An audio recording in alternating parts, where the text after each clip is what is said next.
Buenas tardes. Vamos a dar comienzo esta tarde al curso sobre la belleza del mal, que se centra en los tres personajes que ya saben, ¿no? Estas palabras son de bienvenida y sobre todo para agradecer a los conferenciantes que hoy nos acompañan, a Luis Antonio de Villena, a Antonio Ballesteros. No se oye bien, no se oye bien. Ah, bueno, sí. Es sobre todo para agradecerles a todos ustedes la presencia y el que se hayan inscrito en el curso, que promete grandes emociones, y también para dar las gracias hoy a los tres conferenciantes, a Luis Antonio de Villena, a Antonio Ballesteros y a Eduardo Torrico, su participación y, bueno, ya por adelantado al resto que van a participar. Y sobre todo también por darle las gracias a Xavier Güell, que es el director del curso y el que hace ya un año aproximadamente vino con la idea y que se ha ido desarrollando y enriqueciendo a lo largo de este año. Con Xavier hemos hecho desde la Fundación Montemadrid, tanto aquí como en la Casa Encendida, hemos hecho muchos ciclos de conciertos y todos ellos con un nivel de calidad musical extraordinario y con un nivel de riesgo desde el punto de vista conceptual también extraordinario para algunos, no para nosotros, pero en fin, siempre hemos tratado de, tanto él como nosotros, de organizar cosas, de sacar a la luz cosas que no fueran evidentes ni que estuvieran en primer plano de nada, sino al contrario, que sirvieran para que el público pudiera descubrir nuevas fuentes de creación, nuevas fuentes de inspiración, de disfrute y de deleite, ¿no?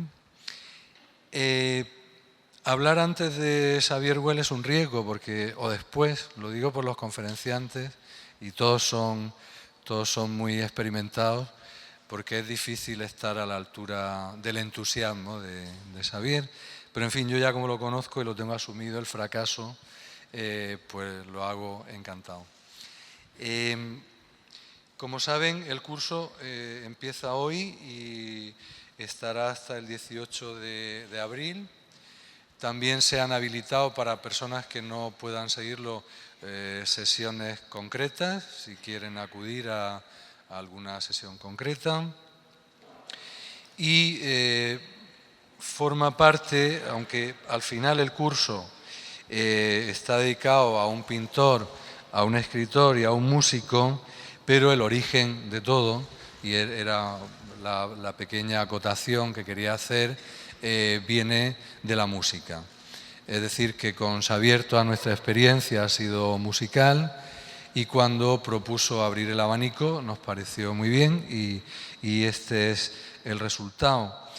Pero lo quiero señalar porque enlaza con toda esa trayectoria que él tiene como músico y también como organizador de conciertos y de ciclos y de la trayectoria que tenemos en común, que es muy larga, de muchos años y que siempre, como he dicho al principio, ha funcionado muy bien y que de alguna forma pues está un poco, digamos que con Xavier lo que sí tenemos a priori, no solo con él, también con otros, pero también de manera muy especial, es esa complicidad que solo se tiene con algunas personas de arriesgar para indagar en aspectos no claros o oscuros o en algunos casos poco difundidos de la creación cultural y que sin embargo nos parecen que son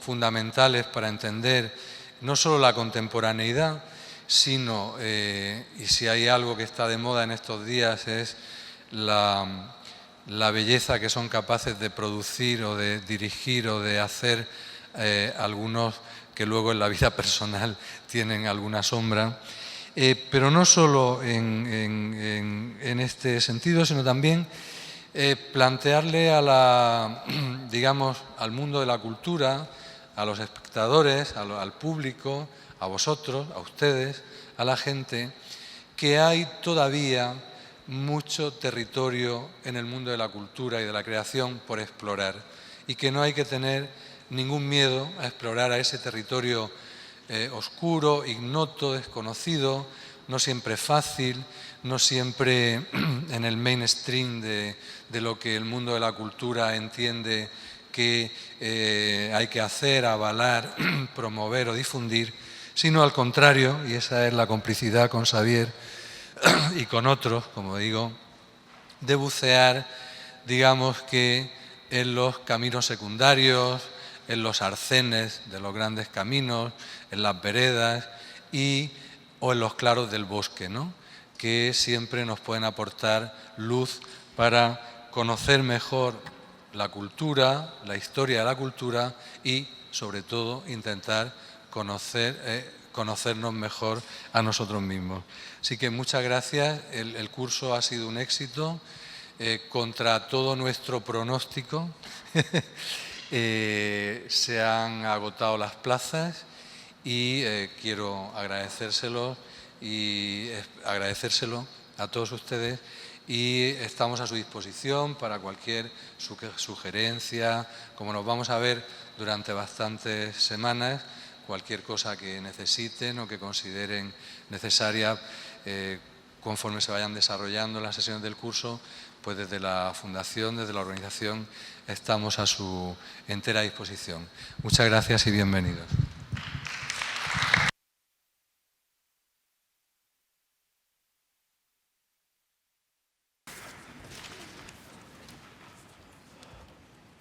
Desde luego, José Guirao y yo tenemos muchas complicidades y un largo camino hecho para investigar, como ha dicho él, los rincones, los espacios oscuros del arte. Una de las cosas que nos apasionaba, y no puedo dejar de resistirme y comentárselo, es ese momento maravilloso, absolutamente la génesis de todo el ciclo que empieza hoy, donde Sócrates habla sobre la belleza con su discípulo Fedro. Y le dice, porque la belleza, Fedro, tenlo muy presente, solo la belleza es a la vez visible y divina. Y por ello es también el camino de lo sensible. Es, mi pequeño Fedro, el camino del artista hacia el espíritu. Pero ¿crees acaso, querido mío, que algún día pueda obtener la sabiduría y verdadera dignidad humana aquel que se dirija a lo espiritual a través de los sentidos? ¿O crees más bien, te dejo la libertad de decidirlo, que es este un camino peligroso y agradable al mismo tiempo, una auténtica vía de pecado y perdición que necesariamente lleva al descarrío? Porque has de saber que nosotros, los poetas, no podemos recorrer el camino hacia la belleza sin que Eros se nos una y se erija en nuestro guía. Sí, por más que a nuestro modo seamos héroes y guerreros virtuosos, en el fondo somos como las mujeres, pues lo que nos enaltece es la pasión y nuestro deseo será siempre forzosamente amor. Tal es nuestra satisfacción y nuestro oprobio.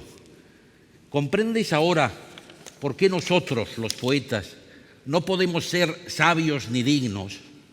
¿Comprendes por qué tenemos que extraviarnos necesariamente y ser siempre disolutos, aventureros del sentimiento? La maestría de nuestro estilo es mentira e insensatez. Nuestra gloria y honorabilidad, una farsa. La confianza de la multitud en nosotros, el colmo del ridículo. Y el deseo de educar al pueblo y sobre todo a la juventud a través del arte una empresa temeraria que habría que prohibir. Sobre esta base basamos nuestro ciclo La belleza del mal, 3 asesinos. En el curso vamos a plantearnos la posibilidad de la belleza del mal. ¿Es lo bello, como sostenía Sócrates, únicamente lo bueno, aquello que nos hace trascender, que nos acerca en definitiva a Dios? ¿O por el contrario, la belleza también puede encontrarse en el mal? Yo recuerdo, como productor musical, mi gran relación con Karlheinz Stockhausen, probablemente el más grande músico de la segunda parte del siglo XX. Él hizo unas declaraciones después del atentado de las Torres Gemelas en Nueva York, diciendo que le había parecido el espectáculo más hermoso que había visto jamás. Eso corrió como un reguero de tinta a todas las redacciones y televisiones, ¿verdad?, y medios de comunicación, y se le cancelaron la mayor parte de contratos que tenía en todo el mundo, puesto que no se consideraron tolerables esas declaraciones. A mí me llamó Stockhausen compungido, diciendo que en modo alguno había querido herir la sensibilidad de nadie. Lo que había dicho es que le parecía bello el espectáculo en sí, al margen de las connotaciones que tenía, al margen del significado y sufrimiento que había producido. Eso de alguna forma está presente en tantos artistas. Si contemplamos, por ejemplo, los escritos execrables de Richard Wagner contra los judíos, que tanto daño hicieron, porque sirvieron para consolidar todo lo que era el itinerario mental del Tercer Reich y de los nazis, porque de alguna manera excluían de esa posibilidad de la obra total a todo lo que tuviera una sola gota de sangre judía. Efectivamente, ¿verdad? Richard Wagner es un compositor grandioso y su música, conocer su música, nos mejora como seres humanos, pero eso no quiere decir que la persona que está detrás de esa música pueda parecernos en muchas veces detestable. Y esto ha pasado innumerables veces a lo largo de la historia del arte. Tenemos en literatura, por ejemplo, la obra de un ser despreciable como Louis Ferdinand Céline o como Ezra Pound, colaboracionistas con el fascismo y el nazismo de una manera atroz. Y sin embargo supieron tanto uno como otro hacer una obra absolutamente importante de conocer, ¿no? Hoy en día es importante porque está en los periódicos, en los medios de comunicación. Es bien sabido que Roman Polanski violó y drogó previamente a una muchacha de 13 años y por eso debe ser perseguido. Pero es indudable también que por lo menos 3 de sus películas, que son Chinatown, Repulsión y La semilla del diablo, son obras maestras. También es el caso de Woody Allen. No hay nada más reprobable que acosar a un hijo adoptivo y se debe perseguir. Pero sin embargo, en el acervo cultural que tenemos, Woody Allen nos pertenece. Y algunas de sus obras, por ejemplo Manhattan, son de todo punto de vista obras maestras. Quiero decir con esto, el arte pretende de alguna manera hacernos mejores seres humanos. Unas veces sí y otras veces no. Mi último libro está escrito sobre los campos de concentración y fundamentalmente sobre Theresienstadt, el campo de concentración al sur de Praga, donde recluyeron al Gold y Gotha, a los mayores compositores e intérpretes judíos de la época. Y ahí yo he podido hablar a la hora de preparar el libro con supervivientes que me decían que la música había sido sustancial para sobrevivir, que les había dado el aire para respirar en unas condiciones absolutamente terribles. Sin embargo, es cierto que también los nazis eran apasionados de la música.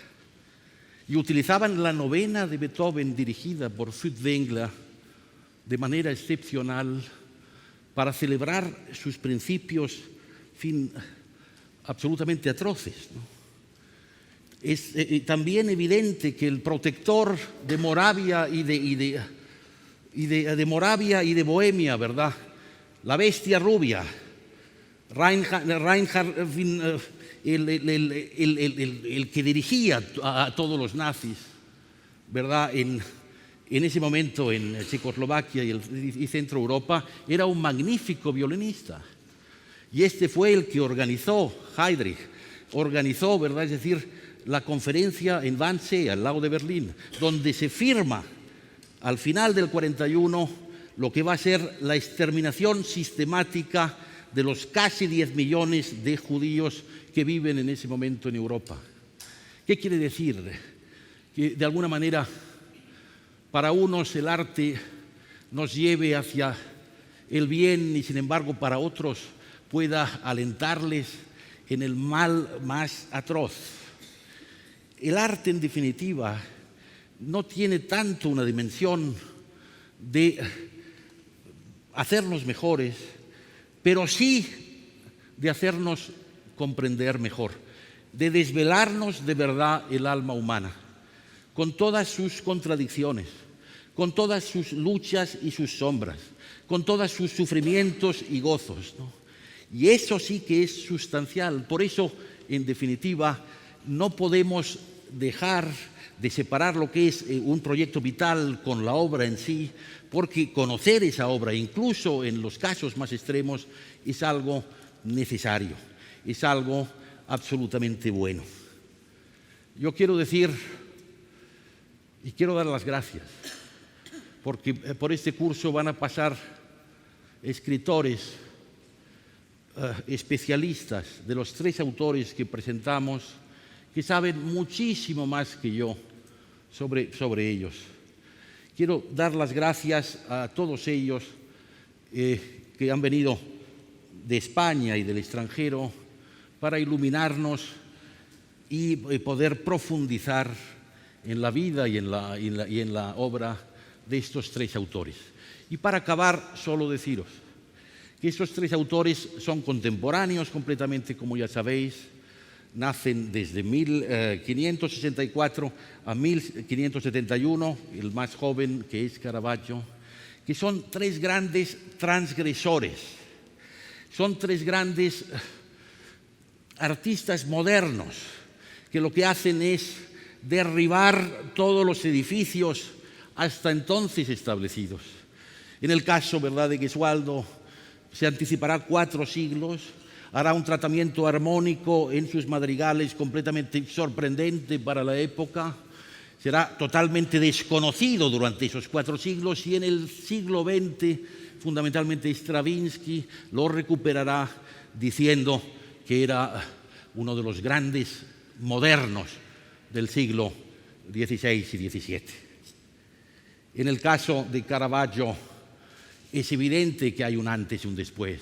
No solo no podemos entender la pintura de Latour, de Vermeer, de Rembrandt, de Delacroix, de Courbet, de Manet, sino que tampoco podríamos entender sin su figura y su obra el cine contemporáneo. Y ya no es tanto lo que se dice hasta la saciedad, ese juego brutal y por primera vez, ¿verdad?, de luces y sombras, que por otra parte, ¿verdad?, lo que hace es perfilar con una pincelada clara, ¿verdad?, todo lo que es el barroco. Hay algo mucho más importante. Uno al contemplar una obra de Caravaggio toma una parte activa, porque la pintura de Caravaggio tiene el poder de la sinestesia, es decir, la conjunción de todos los sentidos en uno. La pintura de Caravaggio no solo se ve, se palpa, de alguna manera se huele, se saborea. Y lo que es fundamental es que nos implicamos en su movimiento interior. Y eso me parece que lo que provoca es un antes y un después de la pintura. Y hoy tendremos ocasión de poder de todas maneras aprender con la conferencia sobre él. En el caso de Marlowe, es muy desconocido hoy en día. nace el mismo año que Shakespeare, 1564.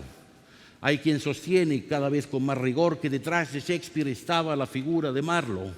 En todo caso, Marlowe fue el primero en tener un hallazgo absolutamente brutal, que es emplear el verso blanco, es decir, sin rima, a sus obras, a partir de su primera obra maestra, que es Dido, reina de Cartago, y después lo seguirá empleando, ¿verdad?, en Tamerlano el Grande, en Fausto, que es la primera vez que se trata el mito de Fausto, que después será retomado, entre otros, por Thomas Mann o por Goethe. Y la primera persona en tratarlo, el primer escritor en tratarlo, fue Marlowe.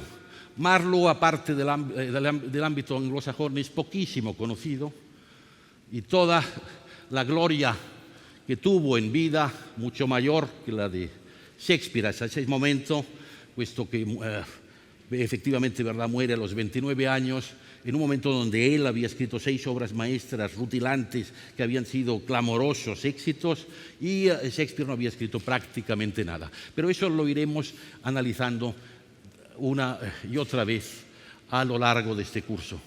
Quiero volverles a dar las gracias. Ese es un tema difícil, ese es un tema donde de alguna forma nos va a desvelar nuestra propia alma y nos va quizá de alguna manera a presentar cosas que no nos gusten del todo. Pero de alguna manera yo creo que el ser consciente de que somos seres humanos es algo que nos tenemos que repetir cada día, porque la vida, a pesar de todo, la vida es algo absolutamente maravilloso y tenemos que aprovecharla hasta el final. Muchísimas gracias y espero poder provocarles, una vez acabadas las ponencias, provocarles que intervengan, provocarles que se mojen, que pregunten, que nos cuenten su propia experiencia con respecto a la obra de arte. Nos es fundamental, porque aquí todos participamos durante estas 7 semanas de una aventura que espero sea absolutamente maravillosa. Muchas gracias.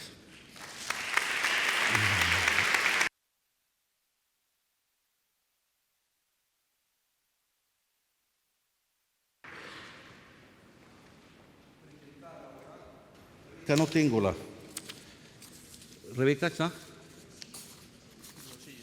Ah, sí. No tengo. Sí, perdonad. Quiero presentar a Eduardo Torrico, que nos va a hablar sobre Gesualdo.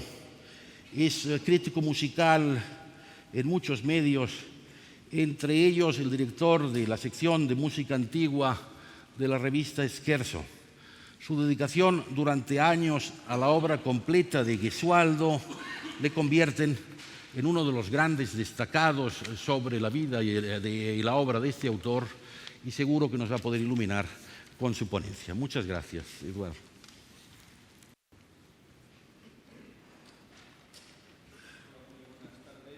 Vamos a hablar de Gesualdo, evidentemente. ¿Más alto? ¿Se me escucha bien? Sí, vale. Decía que íbamos a hablar de Gesualdo, pero me van a permitir un preámbulo, porque una de mis sorpresas o de mis extrañezas relativas a la música, o más concretamente a la vida de ciertos músicos, es que no ha habido nadie todavía que le haya dado por escribir un libro sobre músicos asesinos y sobre músicos asesinados, pero podría ser un libro ciertamente muy voluminoso. Tenemos el paradigma de Gesualdo, que no solo tiene la condición de ser asesino, y además por partida triple, sino seguramente también la condición de ser asesinado, lo cual no se da en ningún otro músico, pero hay un montón de ellos y me van a permitir que de manera muy sucinta haga un repaso por algunos. Son bien famosos y si no son bien famosos, pues voy a hacer lo posible para que a ustedes a partir de ahora les puedan sonar estos nombres. Empiezo por Stradella porque su asesinato fue muy famoso o muy mencionado en su tiempo y además dio para escribir libros, incluso para escribir también en los siglos posteriores una ópera sobre la vida de este compositor.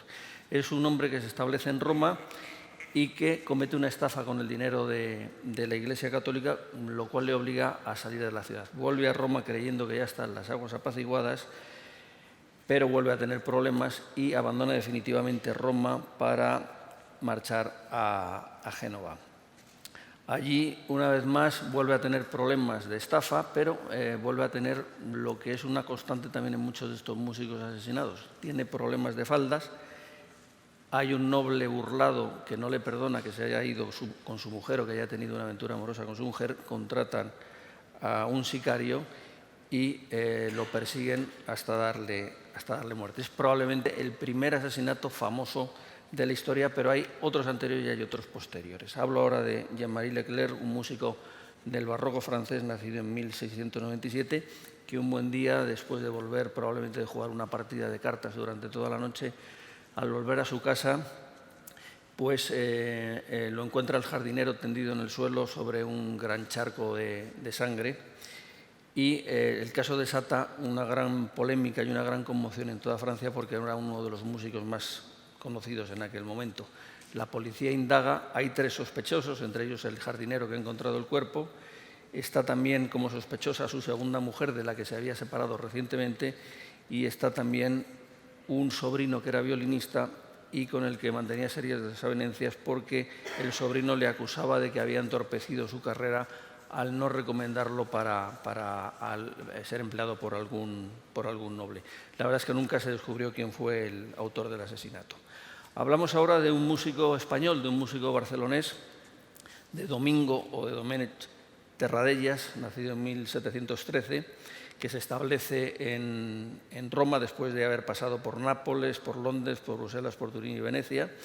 Y en Roma tiene un gran éxito, es un compositor de óperas que todos sus estrenos son realmente acogidos por el público con entusiasmo, y con tan solo 38 años un buen día aparece flotando en las aguas del río Tíber cosido a puñaladas. Nunca se supo realmente quién había sido el autor de la muerte, pero todo hacía indicar en aquel momento que podría haber sido otro músico, un competidor suyo, Niccolò Jommelli, que celoso del éxito que había tenido Terradellas, que tenía Terradellas, contrató a unos asesinos para que acabaran de esta forma con la vida del que era su máximo competidor en aquel momento en la ópera romana. Este compositor es menos famoso, se llama Pier Giuseppe Sandoni, nacido en 1685. No es famoso por sus obras, pero sí es famoso por haber sido el marido de una cantante muy célebre de aquella época, en todos los escenarios europeos, pero sobre todo en Londres, Francesca Cusoni. Cusoni era una soprano que mantenía una rivalidad con otra soprano italiana que se llamaba Faustina Bordoni. Era tal la rivalidad que en mitad de una representación operística un buen día, sus defensores y sus detractores empezaron a pelearse en el patio, y la tensión que había en aquel momento entre los defensores y los atacantes de una y de otra se subió al escenario, y las 2 cantantes acabaron enzarzadas, liándose a puñetazos, arañazos y tirándose del pelo.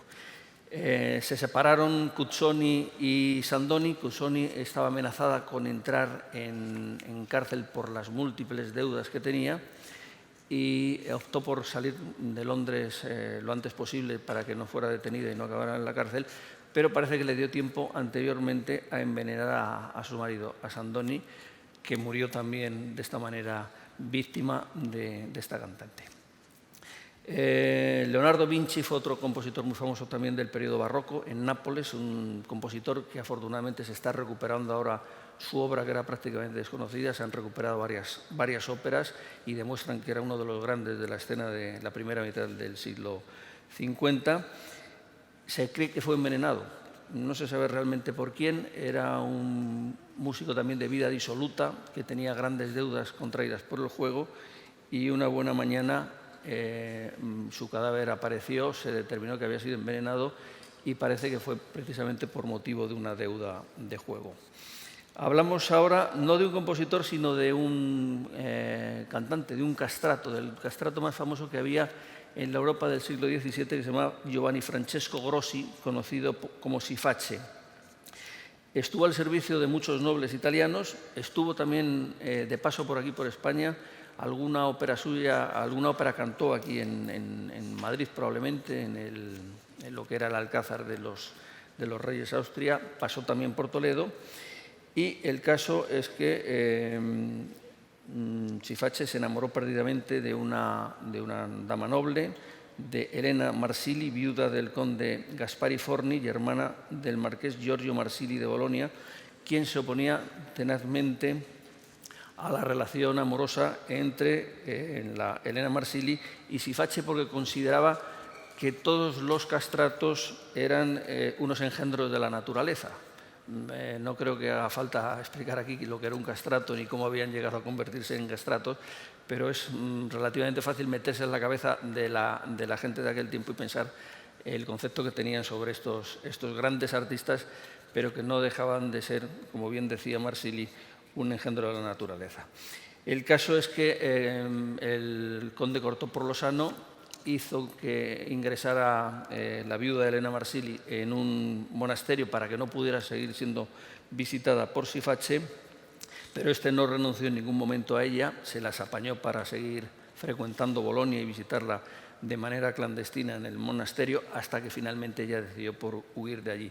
Fue tal el escándalo que hubo que el marqués Marsili, en lugar de volver a meter a la viuda en el monasterio, decidió contratar a varios sicarios que le persiguieron un día que iba en su carruaje hacia Bolonia. 4 hombres enmascarados pararon el carruaje, le descargaron sus arcabuces contra él y, por si alguno de los tiros no había sido lo suficientemente efectivo, le destrozaron el cráneo con las culatas de los arcabuces. Hablo ahora de Ana Guarini, de la que luego probablemente tendremos que hablar al hilo de lo que son los madrigales de Gesualdo, porque Ana Guarini era una cantante que estaba establecida en la corte de Ferrara. Esta señora había sustituido, me refiero a María Dávalos, ahora hablaré de ella, estaba pensando en otra cosa. María Dávalos era la mujer asesinada de Gesualdo. Gesualdo contrajo segundas nupcias con Leonora d'Este y cuando fue a contraer matrimonio con esta pudo visitar la corte de Ferrara y ver cómo eran los conciertos que se hacían en aquella corte de Ferrara. Bueno, pues una de las personas que formaban parte de lo que se llamaba Concerto de Ledone, que creo que podremos hablar un poco más extensamente de ello cuando vaya en el prólogo del concierto, Elena Guarini, que era hija del poeta Guarini, había contraído matrimonio con un anciano noble y el anciano le acusó sin pruebas de que había sido infiel con un miembro del ejército ducal y lo que hizo no tuvo mejor ocurrencia que un día que ella dormía en la cama aparecer con un hacha y destrozarla. Bueno, podríamos hablar de otros muchos, de Pandolfi Meali, que acabó sus días aquí en Madrid huyendo de Italia, donde había asesinado de varias puñaladas a un castrato en mitad de una representación en la Catedral de Messina. Podríamos hablar también de Ferrabosco, que fue un espía al servicio de Isabel I y que también cometió asesinatos, de Tromboncino, que también fue un asesino y que acabó sus días como profesor de música de Lucrezia Borgia, la famosa envenenadora. Parece que Dios los juntaba y Dios los creaba y ellos solo se juntaban. Y simplemente un último dato de alguien, porque era precisamente madrileño, de José Marín, un sacerdote que se vio involucrado en asuntos de estafas y de homicidio. Fue torturado, fue condenado, pasó penas de prisión, le pusieron grilletes y al final de sus días, bueno, pues se arrepintió. Volvieron a dejar que ejerciera no solo como músico, sino también como sacerdote, y parece que desde entonces llevó una vida ejemplar. Dejamos de hablar de los colegas de Gesualdo y nos centramos en Gesualdo. Es un hombre de familia noble, es un hombre príncipe de Venosa y conde de Consa, nacido en 1566 en la localidad de Venosa precisamente. Fue el segundo hijo de Francisco Fabricio Gesualdo, nacido en el seno de una familia aristocrática estrechamente relacionada con la Iglesia, ya que era sobrino del arzobispo de Nápoles, Alfonso Gesualdo, y por parte materna era pariente de San Carlo Borromeo y por tanto también sobrino nieto del Papa Pío IV. Cuando murió el hermano mayor de Gesualdo, este heredó todos los títulos nobiliarios. Comenzó sus estudios musicales en la academia que había fundado su padre y que era frecuentada por importantes músicos.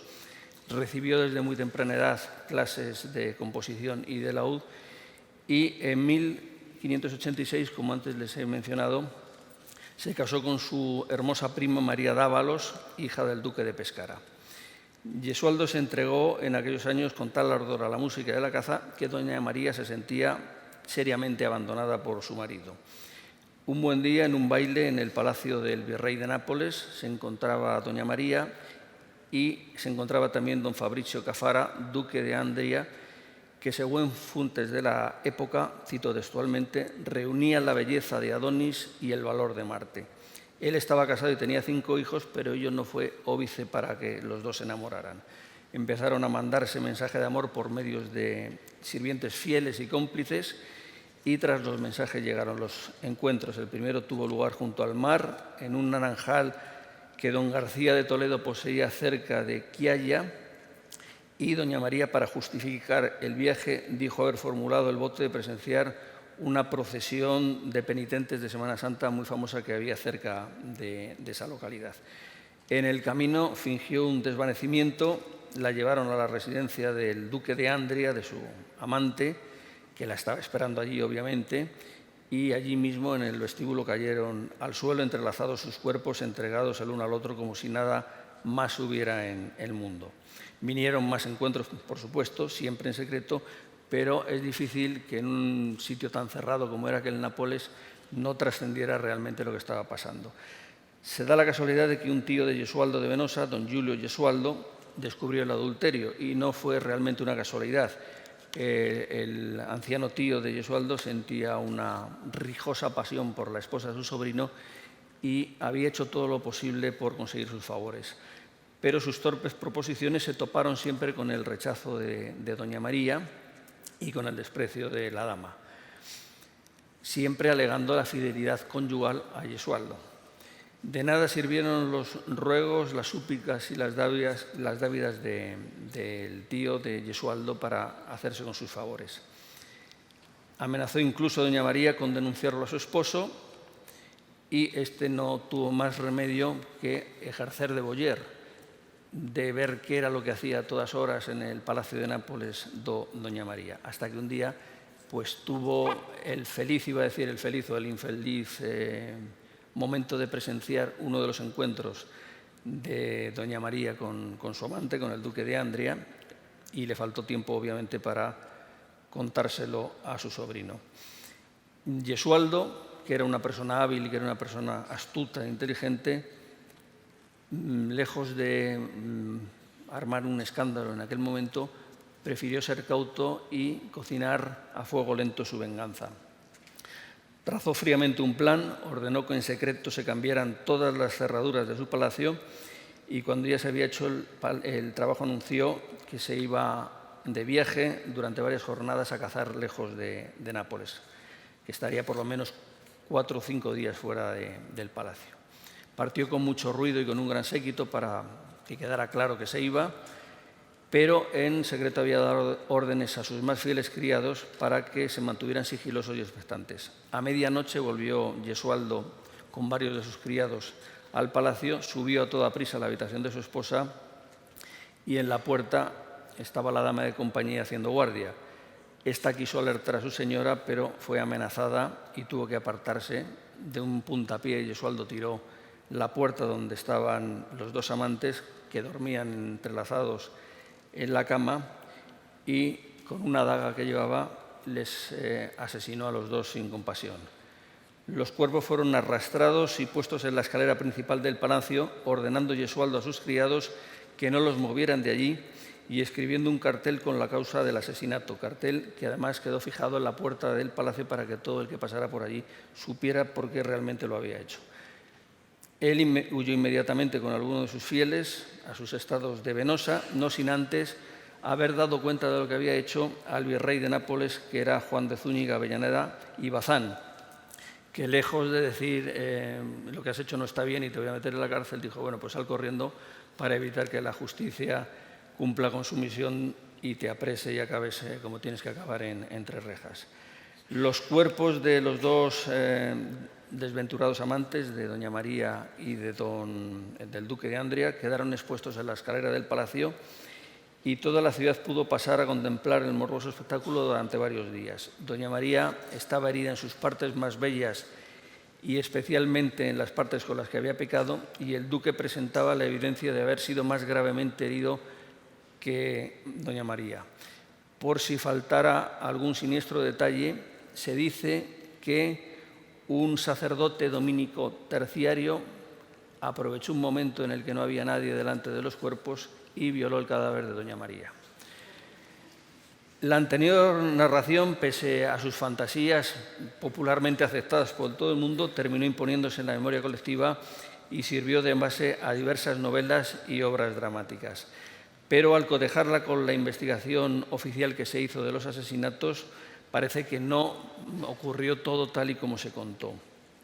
Es cierto que no hubo exposición de los cadáveres, eso está comprobado. Es cierto también que el duque, que Gesualdo tuvo que huir precipitadamente de Nápoles y refugiarse en sus palacios. Y es cierto también que incluso la escandalosa relación que mantenían doña María y el duque de Andría era conocida por todo Nápoles y que uno de los últimos que se enteró de ella fue el propio Gesualdo. En aquel momento del crimen contaba solo 24 años y algún tiempo más tarde, en 1593, con la ayuda de su tío, el arzobispo de Nápoles, al que me he referido antes, contrajo un segundo matrimonio con Eleonora d'Este, que era hija del duque de Ferrara. Debido a las infidelidades del compositor, este matrimonio también fracasó. Tuvo 2 hijos, uno con cada primera mujer, y se cuenta, aunque no está comprobado realmente que fuera así, que también asesinó al hijo que había tenido con doña María. Una noche aparecía asfixiado, la gente culpó a Gesualdo de que había sido él quien lo había asfixiado. El caso, él pareció, por lo menos ante la ciudadanía, verdaderamente compungido, y de hecho hizo colgar en su palacio de Avellino una cuerda en el patio de la que ordenó que se subiera a la cuna con el cadáver del hijo, que estuvo allí expuesto durante varios días a la intemperie hasta que finalmente pudo ser enterrado. Parece que realmente el tormento, no se sabe tanto si de haber asesinado a su mujer y al amante de su mujer, pero sí de haber podido asesinar a su hijo, le hizo vivir atormentado el resto de sus días, y ese tormento se ve en sus composiciones, en sus libros de madrigales. Para espiar los demonios o para expulsar los demonios que decía tener dentro y que eran los que le obligaban a cometer estos crímenes, Gesualdo no tuvo mejor ocurrencia que someterse a prácticas masoquistas. Vivía rodeado de un grupo de jóvenes efebos con los que dormía por las noches abrazados porque, según cuenta la leyenda, tenía miedo de dormir solo, y con estos efebos se sometía prácticamente a diario a sesiones de flagelación, de latigazos. Y en uno de ellos, no se sabe si de manera deliberada o de manera fortuita, parece que al efebo que le tocaba ese día ejercer de flagelante se le fue la mano y murió Gesualdo de Venosa. Por eso decía que, aparte de ser asesino, también fue asesinado. Hablo ahora un poco de la música. Se trata, sin duda, como ya he anticipado antes de Xavier, de un músico único, de un compositor que hasta 400 años después no empieza a tener parangón en otros compositores. Nadie en aquel momento compone como compone él. Es una música que no tiene nada que ver ni con lo que se hace antes ni con lo que se hace inmediatamente después. Él procedió de una familia noble, no tenía ningún compromiso, escribía lo que realmente quería, porque podríamos decir que era un músico diletante, un músico aficionado, no tenía que agradar a ningún patrón, y por tanto todo lo que él escribía resultaba original, extravagante y sorprendente para esa época. Era tan extravagante, tan sorprendente y tan original que hasta bien entrado el siglo XIX no hay nadie que empiece a utilizar los recursos musicales que había utilizado Gesualdo de Venosa, como son sus giros armónicos, su uso extremado del cromatismo, su modulación entre tonalidades lejanas y sus disonancias, que probablemente es lo que más se conoce en nuestros días por el público, por el aficionado no demasiado versado sobre las obras de Gesualdo. Todo lo que hacía Gesualdo estaba totalmente orientado al texto. Tendía a dramatizar musicalmente ciertas palabras clave que aparecían en los textos expresadas o relacionados especialmente con el pesar y con el dolor. De ahí que dijera antes que vivió atormentado toda su vida y que ese tormento se plasma en sus obras, que son unas obras, una música realmente claustrofóbica en la que él plasma su manera de ser. No fue un músico que triunfara en vida, pero en el siglo XX su música empieza a interesar a compositores, especialmente a Stravinsky, que hace adaptaciones de varios de sus madrigales. A modo de resumen, digamos que compuso 5 libros de madrigales a capela entre los años 1594 y 1611. Él muere en el año 1613. Compone también un libro de madrigales, el 6º libro de madrigales a 6 voces, que se edita en 1627 a título póstumo. Edita también 2 libros de canciones sacras de 5 a 7 voces en el año 1603. Hay también unos responsorios para la Semana Santa y 4 motetes dedicados a la Virgen María. No hay demasiada literatura sobre Gesualdo, hay varios libros, desde luego no hay ninguno traducido al español, hay varios libros que se han editado en Francia y, por supuesto, en el mundo anglosajón. El profesor de Historia de la Música y musicólogo norteamericano Glenn Watkins ha sido el que más se ha dedicado a la obra y a la vida de Gesualdo, primero como coeditor de todas las obras, de todas sus partituras, que son las que han sido utilizadas por los principales grupos que desde hace 30 o 40 años vienen cantando Gesualdo, y después como autor de libros. Watkins escribe en 1973 el libro Gesualdo, el hombre y su música, y hace poco, en 2010, ya con 83 años cumplidos, Watkins escribe otro libro que es Gesualdo, música, mito y memoria. Como digo, están en inglés y, desgraciadamente, por lo menos que yo sepa, no sé si hay intención de hacerlo, no se han publicado en español.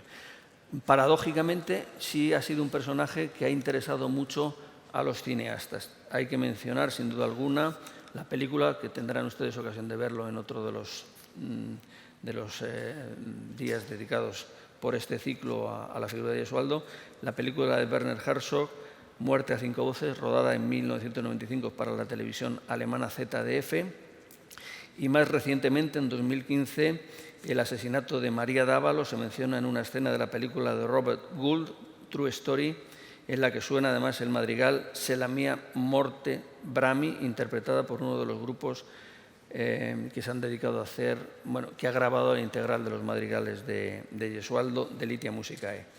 En 2017, y con ello acabo ya, el director Gonzalo López dirigió la película Dolorosa Gioia, Gozo Doloroso, centrada en el matrimonio entre Gesualdo y María d'Ávalos, pero trasladando la historia al momento presente de nuestros días. Como ven, es un músico que tiene una vida apasionante, turbulenta pero apasionante, pero creo que su música es aún más apasionante y luego tendremos una buena ocasión de comprobarlo cuando llegue el momento del concierto.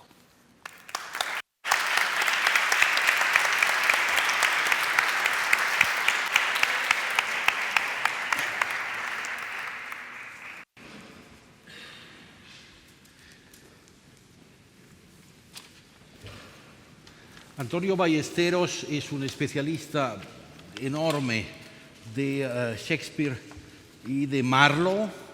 En la próxima sesión intervendrá, ¿verdad?, en el debate, confrontación, ring entre con Mónica Maffa, ¿verdad?, para luchar por saber, ¿verdad?, quién está detrás de Shakespeare, si Marlowe tuvo algo que ver o no. Es de todas maneras ha sido traductor, ¿verdad?, en España del Eduardo III de Shakespeare, por el cual se le concede el premio María Martínez Sierra. Sabe una barbaridad de Marlowe y de toda la época isabelina. Es además catedrático de la UNED en Filología Inglesa. Gracias por estar aquí. Muchas gracias. ¿Se me escucha bien? Gracias, buenas tardes. Es un gran placer para mí estar aquí y quiero agradecerle muy efusivamente y muy encarecidamente a Xavier, a Rebeca, a la Fundación, el que me den la oportunidad de poder dirigirme a ustedes no solo una vez, sino 2 veces. Espero que vuelvan a las siguientes, ¿verdad? Bien, voy a hablarles de Christopher Marlowe, ¿no? De este poeta, dramaturgo, espía, falsificador y acaso víctima propiciatoria, ¿no? Es la crónica, de alguna manera, la crónica de un misterio, de un gran enigma, ¿no? La supuestamente breve y convulsa existencia de Christopher Marlowe destaca fundamentalmente por la grandeza esencial de su logro estético, pero también por los enigmas biográficos que de una u otra manera se amalgaman con su legado literario y constituyen un motivo de interés para los investigadores de una de las vidas más apasionantes, controvertidas y legendarias de la historia literaria universal. Marlowe nació en Canterbury, ya lo dicho Xavier, en febrero de 1564, el mismo año en el que William Shakespeare vio la luz por primera vez en Stratford, 2 meses más tarde, en abril. Hijo de un zapatero, el pequeño Christopher se acostumbró pronto al olor de la sangre y a la violencia, al espectáculo de la violencia, puesto que en el distrito en el que habitaba estaba situado el matadero de Canterbury y por la calle en la que vivía desfilaban los condenados a muerte en dirección a Oatham Hill, donde se ahorcaba a los maleantes y a los disidentes religiosos.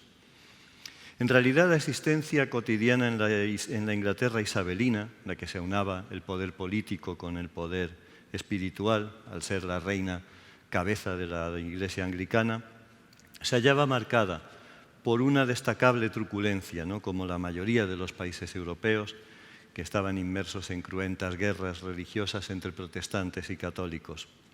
Marlowe, que optaría por una tercera vía que sería la del ateísmo, merced a su valía intelectual y pese a su humilde extracción social, tuvo acceso a una educación privilegiada, primero en la prestigiosa King's School de Canterbury, donde recibiría una sólida formación clásica, ¿no? Que le permitiría escribir más tarde Dido, reina de Cartago, ¿no? Y traducir también a los autores latinos más subversivos, a Ovidio, ¿no? Al procaz Ovidio y al antiimperial Lucano. Y después, con posterioridad a la King's School, estudió en la Universidad de Cambridge, ¿no? En cuyo colegio de Corpus Christi, que les aconsejo muy encarecidamente visitar, proseguiría desde 1580 y gracias a una beca especial sus estudios superiores. En su devenir como universitario, el joven Marlowe fue adquiriendo una maestría inusual en la composición de versos, actividad fomentada por la educación humanística de aquella época. El joven autor se convertiría en artífice sublime del blank verse, el verso blanco no rimado, que ya existía, pero él fue el que le dio ductilidad, flexibilidad, grandeza, ¿no? Aplicado al teatro, daría gloria a la escena británica, despertando la admiración y la envidia de los dramaturgos coetáneos. Tras obtener su Bachelor of Arts, lastrado por las escasas salidas profesionales para un joven sin recursos, vemos que esto no es nada nuevo, Marlowe se embarca en la carrera teatral junto con otros representantes de lo que se ha dado en llamar University Wits, los ingenios universitarios. Simultanearía dicha actividad con otra más arriesgada, aunque acaso más lucrativa, la de espía de la corona británica. Protestantes y católicos mantenían tanto en Oxford como en Cambridge quintacolumnistas que trataban de captar a jóvenes dispuestos a abrazar una u otra causa sin olvidarse de la posibilidad de ejercer de agentes dobles.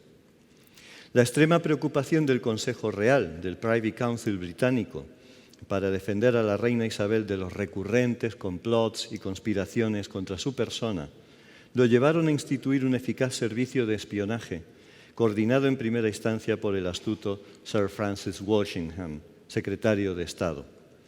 Europa se había convertido en un tablero de ajedrez repleto de intrigas, de espías y contraespías, de luchas subrepticias en pos de informaciones peligrosas. ¿Dónde se hallaba Marlowe durante alguna de las prolongadas ausencias que le hicieron plantearse a las autoridades académicas de Cambridge no concederle su diploma de graduación, su Master of Arts? Bien, fuera, no lo sabemos con certeza, ¿no? Pero fuera en el seminario católico de Reims, en Francia, o en cualquier otro lugar, lo que resulta evidente es que se encontraba llevando a cabo tareas de espionaje a mayor o menor escala para el gobierno. Su labor debía ser importante, fíjense, porque el 29 de junio de 1587 el claustro de la Universidad de Cambridge recibió una carta del Consejo Real en la que se especificaba que Marlowe había llevado a cabo servicios beneficiosos para el país y para Su Majestad la Reina, excusando así sus ausencias y propiciando que el joven obtuviera su título de Master of Arts. Sin duda, Marlowe tenía amigos poderosos, pero también entabló relación con personajes de oscuro pelaje, ¿no?, como Richard Baines, Robert Pauli, llamados a jugar un papel fundamental en la que luego sería su tragedia personal. El caso es que en 1587, ya fuera de la universidad, el impetuoso Marlowe prosigue con sus misiones secretas y la escritura dramática, estrenando obras de gran éxito para el ávido público isabelino.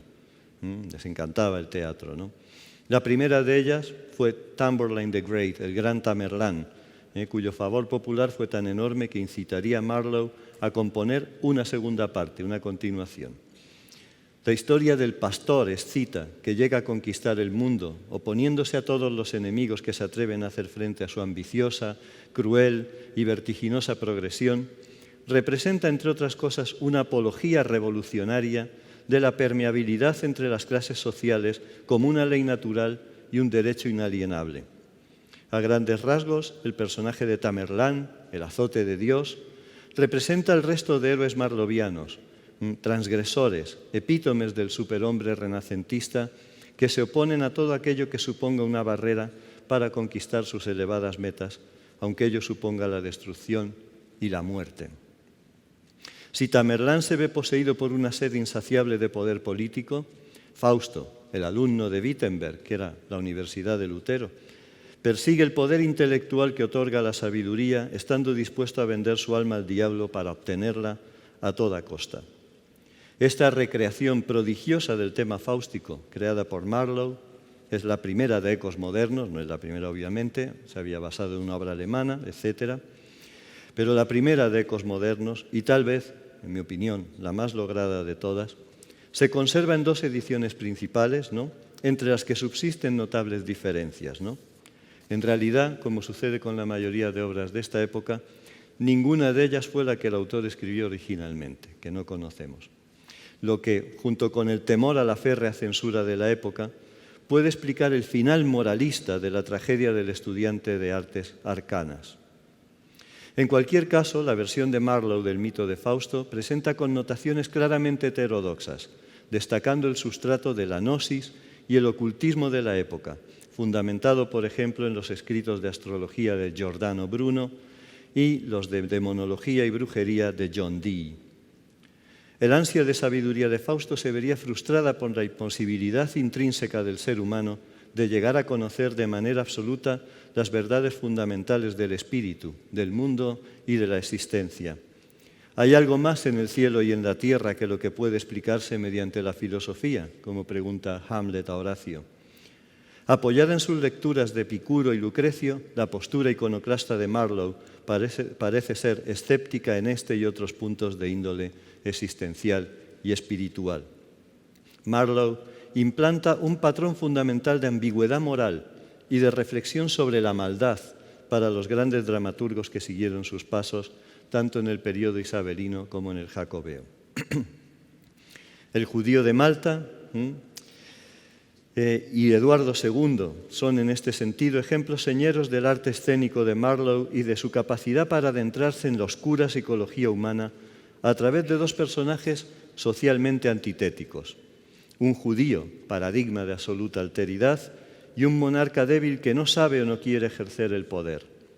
Barrabás, el hebreo al que alude el título de la obra marloviana, representa el arquetipo del judío avieso y malvado que trata de acumular dinero y que odia a los miembros de todas las demás etnias y religiones. Acaparando el escenario, se goza en el mal, muriendo sin arrepentirse, víctima de sus propias intrigas criminales. Por su parte, Eduardo II nos presenta la crónica del rey medieval dominado por la pasión ilícita por su favorito Gaveston, temática que escandalizaría sobremanera al público del momento y que Marlowe, tenido también por homosexual, representa en la masacre de París. La polémica en este sentido ha obliterado en nuestros días la grandeza de la obra en otros aspectos, como la profunda reflexión sobre el poder y sus límites y la espectral ambigüedad de lo humano. Eduardo es un mal rey, pero su debilidad lo convierte en profundamente humano, digno de compasión ante su trágico y simbólico final. La tragedia, en la que resuena con ímpetu y con prístina belleza el verso marloviano, es, creo, una de las cumbres del teatro universal. Bien, al mismo tiempo que se desarrollaba su obra dramática inmortal, las noticias que nos llegan de Marlowe se entrelazan con su participación en una espiral de disputas, transgresiones y pendencias. El 18 de septiembre de 1589, en compañía del también escritor y espía Thomas Watson, se ve implicado en el asesinato de un tal William Bradley tras una riña callejera que da con los huesos de ambos en prisión. Una vez más, sus poderosos protectores actúan con rapidez para sacar a Marlowe de la cárcel. Y lo mismo sucede en 1591, año en el que el espía parte hacia Flushing, en los Países Bajos, y Sir Francis Walsingham había muerto entonces en 1590 y había sido sustituido por William Cecil, Lord Burghley, de quien había recibido Marlowe un salvoconducto. Pues bien, en Flushing, en esta ciudad holandesa, se aloja con Richard Baines y con un tal Gilbert Gifford, y tiempo después comienzan a falsificar moneda, delito que entonces se castigaba con la muerte. La posibilidad más manejada por los biógrafos es que Baines, temeroso de sufrir prisión y torturas, ya las había padecido con anterioridad, se echó atrás en el último momento denunciando a Marlowe, quien a su vez interpuso una querella contra él. Este era un antiguo clérigo católico, ¿no?, acusándolo de ser el falsificador. Bien, en todo caso, Marlowe, reclamado en Inglaterra, es puesto en libertad en tiempo récord. Sin embargo, el carácter pendenciero y rebelde del autor espía siguió jugándole malas pasadas. El 9 de mayo de 1592 se ve inmerso una vez más en problemas de alteración del orden público por amenazar a un agente de la ley. El 15 de septiembre, hallándose en Canterbury, riñe con un sastre al que ataca con un bastón y una daga. Gracias a la fianza proporcionada por su padre, depositada por su padre, el joven vuelve a salir indemne del conflicto. Tenía una capacidad para salir de todos estos conflictos. Una espiral de violencia que cada vez se acrecienta más envuelve a Marlowe en sus últimos años, en los que pasaría a colaborar con la compañía del conde de Pembroke, para la que en aquel instante también trabajaba el joven William Shakespeare. El escritor alterna la composición de magníficos versos, como los de Hero y Leandro, con actos de arrebatada furia. Una de las causas de la cólera de Marlowe pudo ser el hecho de que en varios intervalos de los años 1592 y 1593 se cierran los teatros por causa de la peste. De esta manera vería suprimida una de sus principales fuentes de ingreso y, para colmo, el panfleto póstumo del dramaturgo Robert Greene, que traduzco como Una pizca de ingenio adquirida con 1.000.000 de arrepentimientos, tildó a Marlowe de ateo. La imputación era de extrema gravedad y por consiguiente pues debió molestar al escritor, quien a tenor de su comportamiento exaltado parecía hallarse en un momento muy agitado de su existencia. El arzobispo Whitgift, en consonancia con las medidas propuestas por la corte británica, había intensificado la persecución del ateísmo, la herejía y la blasfemia. Para la mentalidad de la época no existía gran diferencia entre no creer en la verdadera religión y no creer en ninguna de ellas. Sin embargo, pese a las leyes draconianas en materia religiosa de la última fase del reinado de Isabel I, las disidencias de todo tipo minaban desde dentro de la ideología oficial y los libelos anónimos circulaban por todas partes. Para desgracia de Marlowe, uno de dichos escritos, de corte xenófobo, iba firmado con el seudónimo de Tamberlane, reproduciendo el nombre del héroe marloviano e incitando a la población a tomarse la justicia por su mano y atacar a los extranjeros, a los maquiavelos, los mercaderes y los judíos. El gobierno, seriamente preocupado, decidió tomar cartas en el asunto. No solo ofreció una recompensa para quien desvelara la identidad de Tamberlane, sino que además decidió investigar a fondo a cualquier sospechoso de estar implicado en la conspiración popular. Aunque Marlowe no había compuesto el panfleto, el hecho es que su nombre y su obra estaban ligados a él y lo implicaban de manera indirecta. Las consecuencias del espinoso enredo se dejaron sentir de inmediato. Mientras el dramaturgo se hallaba en la mansión de su mecenas, Sir Thomas Walsingham, sobrino de Sir Francis, Thomas Kidd, célebre autor también entonces de la tragedia española, de Spanish Tragedy, una obra de teatro, que por aquel entonces Kidd compartía habitación y lecho con Marlowe, fue arrestado en su casa. Entre los papeles incautados se hallaban unos pliegos tildados de heréticos que negaban la divinidad de Jesús. Torturado cruelmente en prisión, las torturas eran espantosas, Kidd aseguró que Marlowe le había hecho entrega de los citados escritos, confesando que acostumbraba a burlarse de las Sagradas Escrituras y a señalar que el apóstol San Juan había sido el amante homosexual de Cristo. Marlowe, acaso sin ser plenamente consciente de ello, comenzaba a verse envuelto en un serio peligro, en una seria maraña, pues el Consejo Isabelino decidió encargar a Thomas Drury, agente del servicio secreto, que recabara toda la información que pudiera acerca del dramaturgo. Para empeorar la situación, en el intervalo de los días 12 al 27 de mayo, un espía anónimo escribe una invectiva contra un tal Richard Cholmeley. En ella se informaba de que Marlowe había estado impartiendo charlas en defensa del ateísmo. El asunto realmente había llegado muy lejos, ¿no? Drury contactó entonces con Richard Baines, quien, según parece, le descubrió la identidad secreta de Tamberlane, que era el susodicho Richard Cholmeley. Según Cholmeley, Marlowe había hecho partícipes de sus ideas a importantes hombres de Estado y aristócratas del reino, como Sir Walter Raleigh, algunos de los cuales habían engrosado las filas de pasadas conspiraciones contra la reina.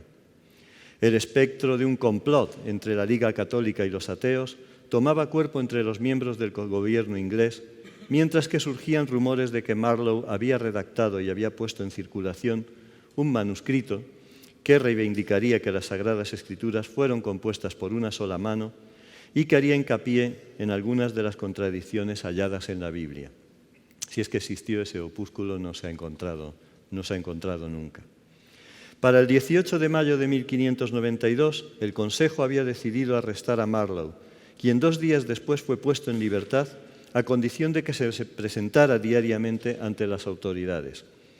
Es probable que Burghley le hubiera pedido al dramaturgo, a cambio de librarlo de esas graves acusaciones de falsificación de moneda, que se infiltrara en las filas del revolucionario Richard Cholmeley. Pero también es posible que hubiera decidido pasarse a las filas del enemigo como agente doble. Siempre será un misterio. Drury recolectó toda una serie de afirmaciones atribuidas al escritor en las que vertía blasfemias varias. Y en ese preciso instante entra de nuevo en escena el vengativo Richard Baines, quien redactaría un escrito que incluía 17 artículos referentes al ateísmo militante de Marlowe, entre los que destacaban ataques frontales a Moisés, al que consideraba un aprovechado que sacó partido a la superstición del pueblo, y a la religión cristiana en general. Cristo, decía, habría sido un bastardo nacido de una mujer deshonesta y de un carpintero. Y si los judíos habían decidido crucificarlo en lugar de a Barrabás, ellos sabrían mejor lo que hacían, puesto que lo conocían bien. Y San Juan era considerado de nuevo como un amante homosexual de Jesús. Evidentemente eran opiniones de tremenda gravedad. De carácter igualmente subversivo desde el punto de vista político y religioso eran los párrafos en los que se expresaba una preferencia por las ceremonias católicas frente a las protestantes y la propuesta de crear una nueva iglesia que no cayera en los errores y las corrupciones de las ya existentes. Además, el dramaturgo aseveraba que él tenía el mismo derecho a acuñar moneda que la reina de Inglaterra. Por otro lado, siempre según Baines, Marlowe también habría hecho en varias ocasiones pública ostentación de conducta homosexual, afirmando que todos aquellos a los que no les gustaban los chicos jóvenes y el tabaco eran unos necios. Baines continuaba así su escrito señalando que, y cito textualmente, otros grandes hombres cuyos nombres serán conocidos a su debido tiempo habían escuchado con complacencia los argumentos del dramaturgo. Añadía que Marlowe le había manifestado su propósito de marcharse a Roma o a España y terminaba proclamando que, cito también, todos los hombres en la cristiandad deberían tratar por todos los medios de cerrarle la boca a tan peligroso miembro de la sociedad. Por otro lado, también Kidd había hablado en contra de Marlowe. Y en todo caso, los testimonios de Baines y Kidd, fueran ciertos o no, que eso no lo sabemos, y el presunto abandono de Marlowe por parte de sus poderosos mecenas, sugieren que su suerte estaba echada. Hasta la reina emitió la orden de procesar a Marlowe hasta las últimas consecuencias, prosecuted to the full. Sea como fuere, el 30 de mayo de 1593, Marlowe iría en busca de su destino fatal. Los presuntos hechos, tal y como aparecen reflejados en la verdad oficial del informe del forense William Danby, que era el forense de la reina, constatan que en dicha jornada había viajado a Deptford, una localidad próxima a Londres, cerca del Támesis, ¿no? Allí había sido invitado a una celebración en casa de la viuda Eleanor Bull, se ha dicho que era una taberna, no es cierto, por un tal Ingram Fraser, al que acompañaban también su cómplice Nicholas Skeers. Ambos estaban al servicio de Sir Thomas Walsingham, que era a su vez patrón de Marlowe, es decir, estos tres personajes se conocían perfectamente y podían ser incluso amigos. Y también estaba Robert Powley, un espía veterano bajo el mandato de Lord Burghley, que se ocupaba de investigar las amenazas que pudieran urdirse contra la reina. Los 4 hombres habían comido juntos y después de dar un paseo por los jardines del lugar había surgido una disputa entre Fraser y Marlowe por quién pagaba la cuenta. Hallándose en una estancia de la casa de Eleanor Bull, el dramaturgo prefirió recostarse en una cama, esto es lo que dice el informe del forense, ¿no? Mientras que los otros 3 hombres se sentaban a la mesa a jugar a las cartas. Transcurrido un intervalo, Marlowe cogió por sorpresa la daga de Fraser y le asestó varios golpes con la empuñadura, causándole heridas en el cuero cabelludo. Su antagonista le arrebató el puñal y se lo clavó al dramaturgo justo por encima del ojo derecho, causándole una muerte instantánea. Estas son las circunstancias más destacables de la transcripción de ese acta de defunción de Marlowe que descubrió Leslie Hudson en 1925. Ingram Fraser alegó legítima defensa y el 1 de junio, sospechosamente pronto, un jurado lo absolvió de todos los cargos. Marlowe fue supuestamente enterrado en una tumba sin nombre en la iglesia de San Nicolás de Deptford y su vida quedaba así segada antes de llegar a cumplir los 30 años. Sin embargo, la muerte de Marlowe presenta no pocos puntos oscuros que Hudson sacó a la luz. Para empezar, y pese a su probado temperamento violento, no existen pruebas de que Marlowe hubiera tenido intención de matar a su oponente. En realidad, si hubiera querido asesinar a Fraser, habría aprovechado que éste se encontraba de espaldas a él para clavarle el puñal. Y por otra parte, ¿cuál fue el papel que jugaron los testigos, Skeers y Powley, en el devenir de la reyerta? Ninguno de los dos hizo, al parecer, ningún intento de detener a los contendientes. O sí, ¿no?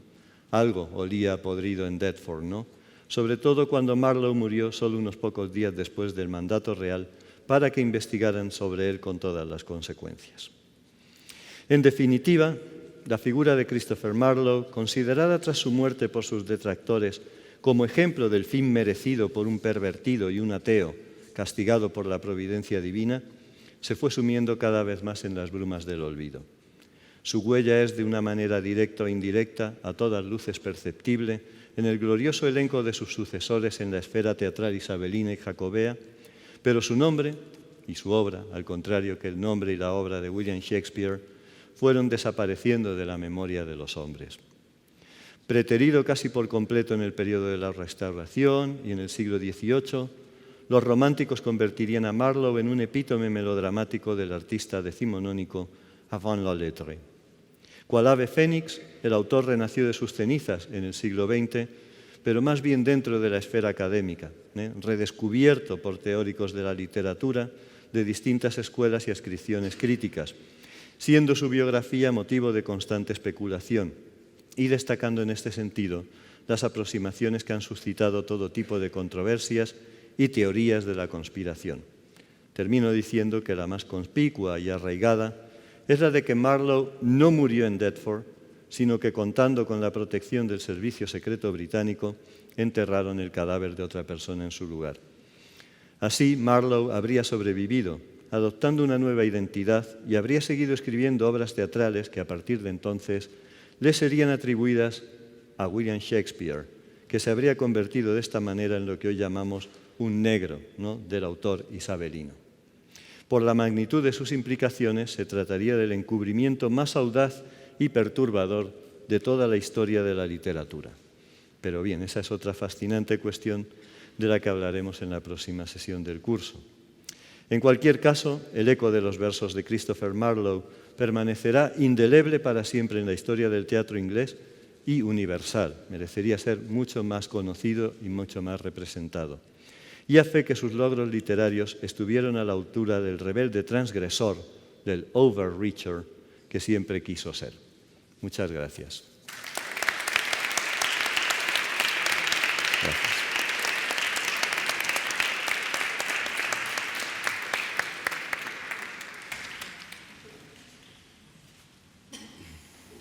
Muy bien.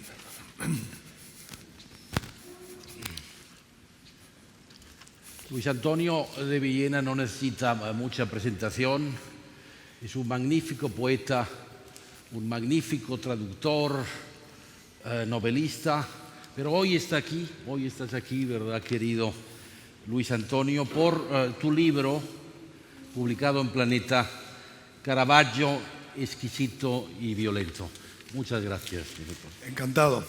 Bueno, en este panorama que ustedes han ido teniendo de grandes artistas, grandes creadores, con una vida más o menos turbulenta, bueno, el caso del músico Gesualdo es un tanto especial en un sentido, en que era un hombre que pertenecía a la nobleza, y eso naturalmente en la época, a finales del XVI, principios del XVII, le daba unos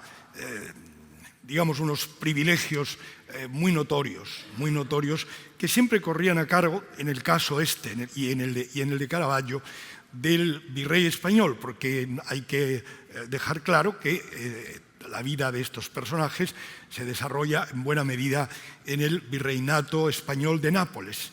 Y por tanto eso era una pertenencia del imperio español que tenía un virrey. Y los virreyes eran españoles y eran los virreyes españoles los que ejercieron la protección o la persecución y los que en algún caso, como en el de Caravaggio, se interesaron enormemente en que le pasara lo que le pasase a Caravaggio, los cuadros fueran a parar al virrey. Es decir, el virrey no era tonto, el virrey quería que los cuadros de Caravaggio, que ya eran cuadros muy polémicos, pero donde evidentemente se evidenciaba la enorme calidad de un pintor que estaba transformando la pintura y que ya era muy cotizado, esos cuadros no se quedaran perdidos, mucho menos terminaran en manos de los brutales caballeros de la Orden de Malta, muy católicos, pero tremendamente heterodoxos y desde luego bastante brutos, y no terminasen ahí, sino que terminasen en las arcas del virrey, que se las pasaría al rey o no. Eso ya queda en la duda. Bien, el caso de Caravaggio, que no se llamaba Caravaggio, se llamaba Michelangelo Merisi, adoptó el seudónimo, el nombre de Caravaggio, por ser el pueblo donde había nacido. Caravaggio es el nombre de un pueblo actualmente cercano a Milán. Era un pueblo de la Lombardía, del norte de Italia, por tanto, pero Caravaggio nunca tuvo muy poco que ver con el norte de Italia. Allí había nacido, pero desde muy joven fue a Roma, que eran los estados pontificios. Italia no era un estado, estaba dividido en múltiples estados y ducados, etc. Entonces, la parte central de Italia eran los estados pontificios, es decir, el Papa en ese momento era el rey. El Papa era un rey. El Papa tenía territorio, el Papa tenía ejército, el Papa combatía, no pensemos en los papas de ahora como, en fin, una especie de hermanos de la caridad. Aquellos papas tenían ejército y combatían, como Julio II en la época de Miguel Ángel, que era un famoso guerrero que iba con coraza y mataba a cuantos se le ponían por delante. Quiero decir que también la muerte, que evidentemente ahora es un tema muy grave, el asesinar, en aquel tiempo era un poco más corriente que ahora. no era tan extraño que alguien muriera asesinado, era un poco menos extraño que ahora. También ahora hay mucha gente que es asesinada, pero en aquel tiempo había más gente asesinada porque de repente en la calle se podía organizar una reyerta y alguien tiraba de espada, mucha gente llevaba espada al cinto, hoy lo que más llevamos es un bastón, tiraba de espada y cruzaban unas cuantas estocadas y a lo mejor alguien resultaba muerto en esas estocadas. Es decir, la muerte era un tema bastante más corriente que hoy día, evidentemente castigada, evidentemente prohibida, pero mucho más habitual que ahora. Otra cosa no era la muerte por una pendencia, sino ya la muerte por un crimen premeditado, como es el caso de Gesualdo, o en el complejo caso de Marlowe, por todos esos temas que nos han expuesto muy bien, de espionajes y de líos con su propia digamos, disposición anímica de hombre violento, de hombre aparentemente homosexual. Eso se ve en sus propias obras, especialmente en el poema Ero y Leandro, donde la descripción de Leandro es mucho más seductora que la de Ero. Ero era ella, Leandro él es mucho más descrito con mucho más pasión con la que describe a la chica. Bien, Caravaggio, como digo, es un hombre de familia humilde que se traslada desde su natal Caravaggio, en Lombardía, se traslada a Roma y empieza a pintar con un pintor callejero. Es decir, a Caravaggio, y en esto los italianos dicen que ha sido muy pasoliniano, era un personaje que podía relacionarse con alguien muy contemporáneo, como el cineasta Pierpaolo Pasolini. Era un hombre al que le gustaba la calle, le gustaba la gente de la calle y le gustaba la gente marginal. Le gustaban las gentes marginales. Tenía atracción no por el poder, sino por la gente al contrario, que no tenía poder, por la gente que vivía al margen de la sociedad, por la gente que no tenía los comportamientos dictados por el poder, sino por la gente que se oponía vitalmente, naturalmente, con vitalidad, se oponía a los dictados del poder. Eso le gustaba amar a Caravaggio, que sin embargo, naturalmente, como cualquier artista de la época, que no existía el artista, salvo si era noble, no existía el artista ars gratia artis, o el artista que trabajaba por un sueldo, sino que tenía que tener un protector, un mecenas y alguien que le hiciese encargos para poder trabajar por encargo. Caravaggio está pintando en Roma, en las calles. Es un hombre humilde, rodeado de chicos jóvenes y de prostitutas, que eran el elemento fundamental de sus compañías callejeras. Pero ahí lo descubre un notabilísimo y refinadísimo cardenal, que es el cardenal del Monte. El cardenal del Monte era un hombre poderoso, como todo cardenal, muy aficionado a la música y probablemente homosexual.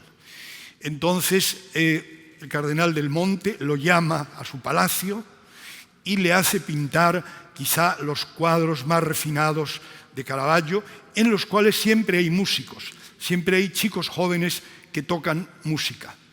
Esos cuadros representan el Caravaggio más refinado, aunque no el más subversivo, que veremos un poco después. Quizá en ese tono manierista refinadísimo, con muchos ingredientes de belleza, uno de los cuadros más atractivos sea el descanso de la huida a Egipto.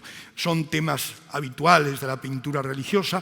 La Sagrada Familia hace un descanso en la huida a Egipto, entonces vemos a la Virgen, a San José y al niño. Pero aquí hay un elemento principal. El elemento principal es que el primer plano del cuadro es un ángel de espaldas, es decir, un ángel al que se ve el culo, y que tiene unas preciosas alas de golondrina. Caravaggio era un pintor del natural. Pintor del natural quería decir que lo que pintaba lo veía, quiere decir que veía modelos, y existían unas alas mucho más grandes, pero fabricadas con pluma real, que se colocaban sobre los hombros encima del modelo para poderle pintar con esas alas como si fuera un ángel, pero eran alas imitaban la forma de las alas de la golondrina, que se suponían mucho más refinadas, al mismo tiempo que existía la leyenda de que las golondrinas habían sacado las espinas de la cruz de Cristo, de la corona de espinas, lo habían sacado los picos de las golondrinas. Eso era una leyenda piadosa. El ángel está tocando el violín. Es un muchacho refinado, muy elegante, esbelto, y está tocando el violín. Y la partitura se la sujeta San José. San José tiene la partitura en la mano y el ángel refinadísimo está solazando a los viajeros a Egipto, tocando el violín, mientras San José sujeta la partitura y mira absolutamente arrobado al ángel. Es decir, si uno mira al San José del cuadro, verá que San José está sujetando la partitura mientras el ángel toca el violín y al mismo tiempo como fascinado por la belleza del ángel que no vemos porque está de espaldas. El cardenal del Monte se cuida de Caravaggio, como digo, Caravaggio hace todas esas muy notables pinturas, pero Caravaggio no se queda en el palacio del cardenal, sino que frecuentemente sale y anda por las calles de Roma mezclado con la gente que le gustaba, que habitualmente los cronistas dicen iba con putane e bardasse en italiano. Putane, putas. Bardasse en italiano es femenino. Y dicen, bueno, con bardasas, pues mujeres de mala vida, con putas y mujeres de mala vida. Bueno, no viene a ser lo mismo, en los términos habituales no. Bardasa, hay que mirar en el italiano antiguo, a pesar de la forma femenina, bardasa, plural bardasse, es una forma de significado masculino. Un bardasa era lo que hoy llamaríamos un chapero, eran chicos jóvenes que se prostituían. Esos chicos eran los amigos de Caravaggio, con los cuales Caravaggio iba y con ellas también, y a los que utilizaba a ellos y a ellas de modelo para pintar. Por ejemplo, en la Virgen de Loreto hay unos peregrinos a los cuales además pinta con los pies sucios, porque evidentemente si los peregrinos van andando descalzos tienen que llegar con los pies sucios, y ahí los espera a los peregrinos en una puerta, porque todo tiene un aire muy natural, nada engolado ni nada sacro, sino algo con aspecto muy popular, utilizando la técnica del tenebrismo, que es el gran hallazgo de Caravaggio, el que cambia los modos de la pintura, el hecho de parecer que hay una luz que viene desde arriba, esa luz ilumina el centro de la composición, quedando todo lo demás ensombrecido, relativamente ensombrecido. Otros lo han llamado técnica de luz de bodega, porque parece que se está en una bodega desde la cual hay un ventanuco por el que entra la luz. Bueno, esa técnica, diríamos, algún crítico ha dicho, no existirían ni Rembrandt ni Velázquez si no hubiera existido Caravaggio. Caravaggio es el gran renovador de la pintura y eso empieza a verse muy pronto y por tanto es enseguida un pintor muy cotizado, muy estimado, y el poder, y sobre todo el poder eclesiástico, se hace, el poder eclesiástico de los estados pontificios, que eran Roma y un amplio territorio de la Italia central, se hacen eco de todas estas historias y se dedican a hacer enseguida encargos a Caravaggio. Pero claro, Caravaggio, ahí es donde ese carácter extraño, violento, pendenciero y además, sobre todo, muy poco convencional, nada amante de los convencionalismos, deseoso de una vida distinta, amigo de los poderosos y al mismo tiempo contrario a los poderosos, porque le gustaba la vida de la calle, esa vida sápida, esa vida que tiene más sabor, más fuerza, más entusiasmo, más vibración que la otra vida contenida y circunspecta y desde luego muy a menudo hipócrita. Entonces, bueno, por ejemplo, le encargan un tema, también todos son temas muy habituales, temas archiclásicos, como por ejemplo la muerte de María, la muerte de la Virgen María, que no se llamaba nunca la muerte de la Virgen María, sino la dormición de María, porque había la idea de que, claro, la Madre de Dios tuvo que morir porque era un ser humano, pero murió brevísimamente, apenas unos segundos, inmediatamente fue ascendida, fue asunta por los ángeles al cielo. Por lo tanto, el brevísimo momento, el brevísimo tránsito en que la Virgen se queda dormida para ser llevada a los cielos, no ascender ella, sino ser ascendida a los cielos, pues hacía que los temas de la dormición de María fueran siempre temas tratados según este canon católico, que luego, por supuesto, se ha perdido, como tantas cosas, por el atraso de la Iglesia Católica. Se le encarga a Caravaggio. Y Caravaggio hace caso omiso de las habituales normas con que se pintaba ese tema. Entonces va por Roma y se encuentra en un cuchitril de una calle romana a una mujer que acaba de morir. Es una mujer plebeya, una mujer sin grandes virtudes, es una mujer, sí, le pone de adorno una especie de cortinón en un lado del lienzo, pero luego vemos en una cama a una mujer totalmente caída, sin ninguna dignidad, caída sobre un lecho y con el estómago vestida con un sayal corriente y con el estómago hinchado o inflamado, evidentemente como fruto de la enfermedad que le ha causado la muerte. Naturalmente no estamos presenciando un tema sacro y un tema que había que tratar con mimo porque se trataba supuestamente de la Madre de Dios, sino estamos asistiendo a una vulgar muerte de una mujer en un lugar de Roma corriente. Naturalmente los comitentes del cuadro, los que han encargado el cuadro, religiosos, cuando ven el cuadro no lo quieren. No lo quieren porque no se ha tratado con el debido respeto el tema de la Virgen. Entonces, bueno, Caravaggio pierde ahí, va perdiendo dinero, pero hay un cardenal más listo, que es el cardenal Borghese, el cardenal Scipione Borghese, por eso ahora existe en Roma la Galería Borghese y tiene tantas cosas, muchas de las cuales se las quedó el gordísimo cardenal Scipione, que los cuadros que se le devuelven a Caravaggio porque no son convenientes, porque están pintados de un modo inconveniente, el cardenal Borghese se queda él con ellos por un precio mucho menor que el que se había estipulado. Es decir, que el cardenal no era justo, el cardenal robaba un poco a Caravaggio, se quedaba con los cuadros rechazados por mucho menos dinero para su propia colección cuando era riquísimo. Es decir, los artistas eran pobres, los eclesiásticos eran generalmente muy ricos. Bueno, naturalmente, en todas estas, que podríamos poner otro caso, el caso del famoso San Juan Bautista, uno de los muchos que pintó, el que está en la pinacoteca de los museos capitolinos en Roma actualmente, pues es un chico joven, siempre luciendo las piernas. Caravaggio tenía obsesión por las piernas de los chicos jóvenes. Y San Juan Bautista, naturalmente, está anunciando el Cordero de Dios. Está anunciando, es el anunciador de Jesucristo y anuncia el Cordero de Dios. Por tanto, había que pintarlo con un cordero.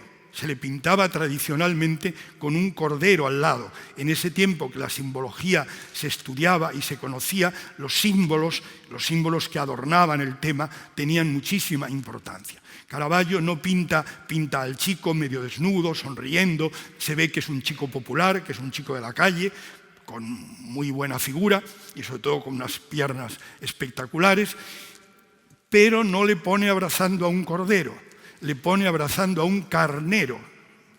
Hoy nadie se da cuenta, pero claro, no se ve un borreguito con lana blanca rizada, sino se ve a un carnero con unos cuernos retorcidos. Claro, el carnero tenía una simbología muy diferente a la del cordero.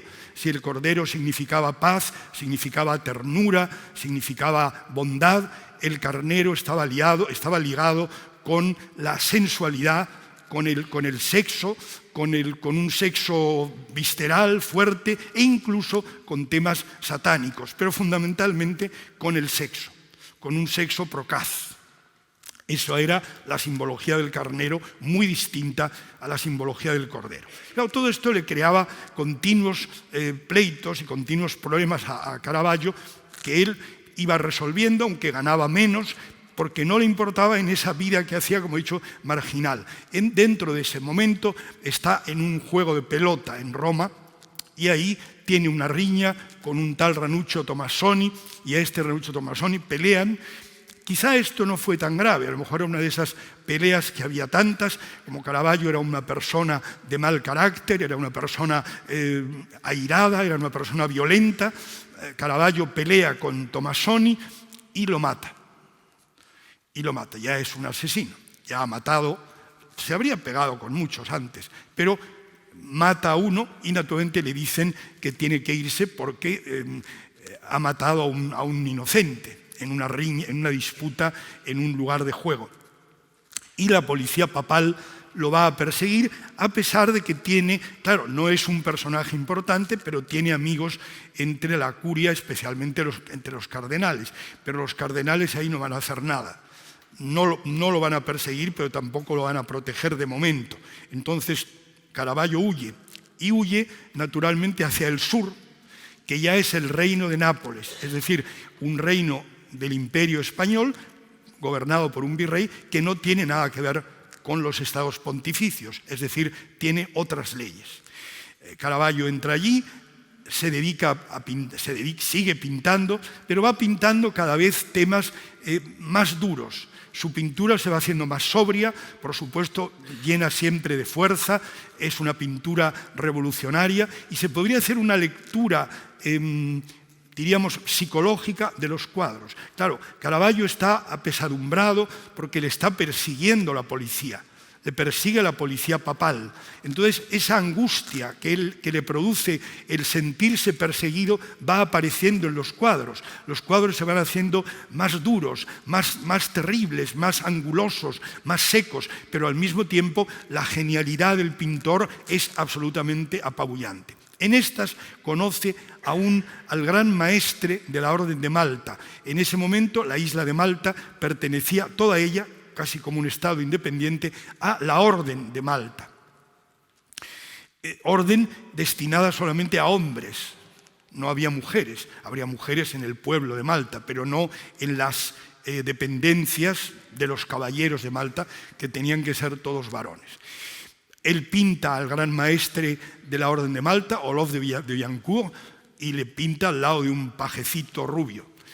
Bueno, nada que objetar. Los caballeros de la Orden de Malta tratan muy bien a Caravaggio, que está en La Valetta, en Malta, y le nombran caballero de la Orden de Malta. Eso era muy importante. Le nombran caballero de la Orden de Malta, pero muy poco después lo encarcelan. Lo encarcelan y Caravaggio se escapa de la cárcel, huye de la cárcel, y evidentemente ha pasado algo muy grave que no sabemos qué. Pero el tema es gravísimo porque los caballeros le desposeen del título. In absente de Caravaggio, que se ha fugado, le quitan el título de caballero de la Orden de Malta. Deja de ser caballero y pasa a ser perseguido a muerte porque sabe algo de los caballeros de la Orden de Malta, no quieren bajo ningún concepto que se sepa. Esto es lo único que no sabemos, qué es lo que Caravaggio sabía, indecible, de los caballeros de la Orden de Malta. Probablemente era la homosexualidad que existía dentro del círculo de los caballeros de la Orden. Probablemente era eso, y a la cual a lo mejor había participado el propio Caravaggio, que era evidente que eso le atraía. Caravaggio huye a Sicilia, que ya era una posesión del reino de Nápoles, es decir, era una posesión española, y después a Nápoles. Los cuadros, claro, está siempre perseguido por los caballeros de la Orden de Malta y además tiene la persecución todavía del primer asesinato, es decir, de la policía papal. Es decir, le persigue la policía del Papa, aunque esa parece menos grave, y de una manera muy grave, muy contumaz y con una auténtica hazaña le persiguen los caballeros de la Orden de Malta. Y Caravaggio va huyendo, al mismo tiempo pinta, y como digo, los cuadros se van haciendo, yo lo voy contando en este libro, que es justamente una visión de Caravaggio interpretando la psicología de Caravaggio a través de sus propios cuadros. Son cuadros que van representando cada vez un nivel de angustia, un nivel de dolor, un nivel de sentirse amenazado por la sociedad, de sentirse amenazado por una gente que lo va a matar, que Caravaggio está en un espasmo de dolor. Y de hecho pinta un cuadro que se llama La Magdalena Klein, se supone que es María Magdalena echada hacia atrás como sufriendo por la muerte de Cristo, pero en realidad no vemos a Cristo, vemos a una mujer echada hacia atrás con un rostro de un terrible dolor, un rostro que expresa un dolor agudísimo, una sensación de dolor y de angustia absolutamente atenazante. Es un cuadro que impresiona, no porque sea de los mejores de Caravaggio, sino simplemente por la imagen de dolor que vemos en el rostro de esa Magdalena. Y ahí, Caravaggio se va finalmente a Nápoles, siempre huyendo. Ahora su intención es llegar a Roma y pedir perdón al Papa, que ya sabe que le han dicho que ese perdón lo tiene concedido, es decir, cuando él llegue a Roma, el Papa le va a perdonar la muerte de Ranuccio Tomasoni, es decir, la muerte ocurrida en Roma, el haber asesinado a un señor en Roma, eso se lo va a perdonar el Papa, y Caravaggio ya lo sabe, y por tanto va a Roma en busca del perdón papal. Pero claro, tiene detrás el tema de haber estado en la cárcel y de haber tenido esos pleitos con los caballeros de la Orden de Malta gravísimos, y tiene la persecución de los caballeros de la Orden de Malta, que lo encuentran en una taberna que tenía hospedaje en Nápoles, que se llamaba la taberna del Cirillo. Ahí se supone, en las biografías coetáneas a Caravaggio que se escriben, se supone que ahí efectivamente los caballeros de la Orden de Malta alcanzan a Caravaggio y lo hieren brutalmente. Caravaggio queda herido gravísimamente, pero según estas biografías, especialmente de Giuseppe Baglione, que escribe una biografía muy breve, pero claro, Baglione tiene la prioridad que se le suele dar, que esa brevedad, sin embargo, corresponde a un hombre que conoció realmente a Caravaggio. Es el único que escribe coetáneamente a Caravaggio, que ha conocido al pintor, al cual no tenía, sin embargo, simpatía ninguna, porque Caravaggio tenía mucho más éxito que estos otros pintores secundarios. Entonces, según esa biografía, Caravaggio, mal herido y enfermo, pero logra recomponerse y sale de Nápoles camino a Roma. Es un poco extraño porque el camino de Nápoles a Roma se hacía por mar. Eran barcos que iban desde Nápoles al puerto de Ostia, cercano a Roma. No se iba por tierra, o se iba muy poco por tierra. Por lo tanto, es raro que Caravaggio, quizá se explica huyendo de los perseguidores de la Orden de Malta, Caravaggio vaya por tierra.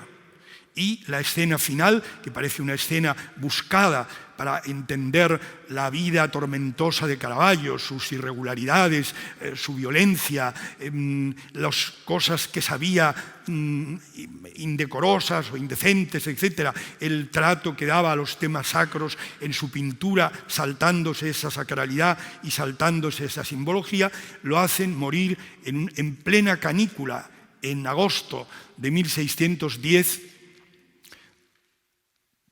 siendo todavía joven, muere enfermo, malherido, con unas fiebres tifoideas que ha cogido en esa zona que eran palustre y era una zona muy insalubre, lleno de fiebres tifoideas, enfermo por las cuchilladas que había recibido de los caballeros de la Orden de Malta, y ahí muere solo y abandonado. Es curioso el momento en que lo describe, es muy breve, en que el biógrafo, Giovanni Baglione, describe ese final de Caravaggio, que parece un final efectivamente de película, y donde dice: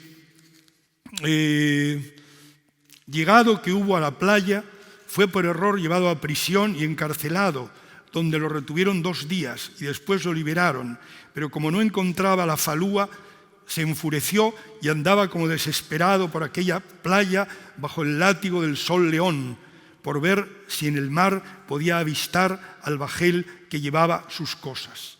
Al fin llegó a un lugar de la playa donde hubo de acostarse con fiebre maligna y sin ayuda de nadie murió en pocos días malamente, igual de mal que había vivido. Ahora, muchísimo tiempo después, esta era la versión oficial durante mucho tiempo de la muerte de Caravaggio.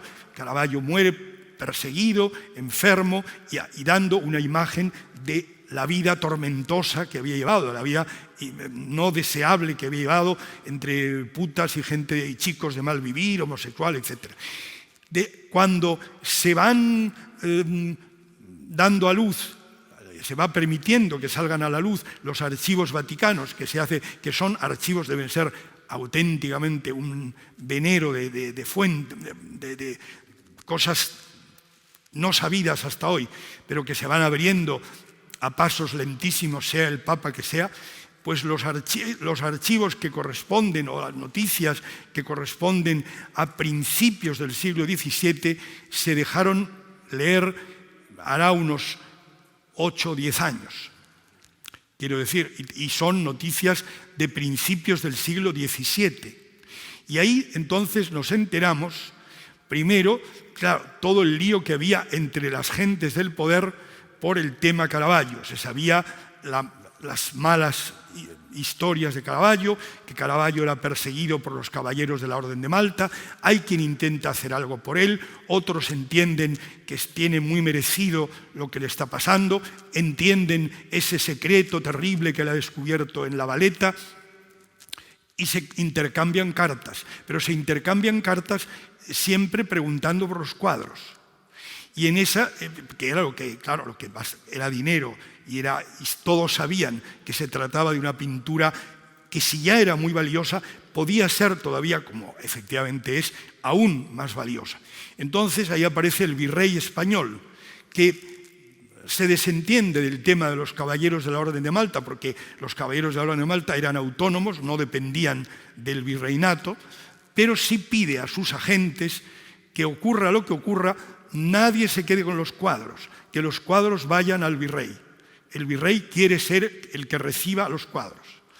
Entonces, ahí también se sabe que efectivamente esta final que he leído de la biografía oficial de Caravaggio, escrito apenas unos años después de la muerte de él, muy poquitos, es falso. Caravaggio es asesinado por los caballeros de la Orden de Malta en la taberna del Chirillo en Nápoles. Por lo tanto, Caravaggio es un asesino y también es asesinado. Pero como eso no se puede decir por el prestigio de los caballeros de la Orden de Malta, aunque los caballeros de la Orden de Malta lo han matado, no solo le han dado unas cuchilladas, sino que esas cuchilladas han tenido un fin trágico para Caravaggio. Caravaggio muere, el tema acaba, pero muere en Nápoles. Pero digamos que la Orden de Malta quede limpia y queden limpios todos, menos el propio Caravaggio, se le hace salir herido y enfermo, pero se le hace salir de Nápoles y además bajo un sol tórrido y morir abandonado en una playa bajo el sol, con fiebre, con dolores y haciendo esa penitencia que se había merecido por todas las cosas malas que había hecho en su vida. Como he dicho, bueno, ahí sí nos encontramos cerrando el ciclo con un asesino que es asesinado. También un asesino que es asesinado. Pero nos encontramos, igual que en el caso de Marlowe, un extraordinario poeta o un gran músico en Gesualdo de Venosa, en el caso de Caravaggio nos encontramos con un pintor de primerísima fila mundial. Es uno de los grandes renovadores mundiales de la pintura a través del claroscuro, a través de la técnica del claroscuro, que se ve en una película menos mala de lo que en su día fue, de un cineasta un poco underground británico que murió, Derek Jarman.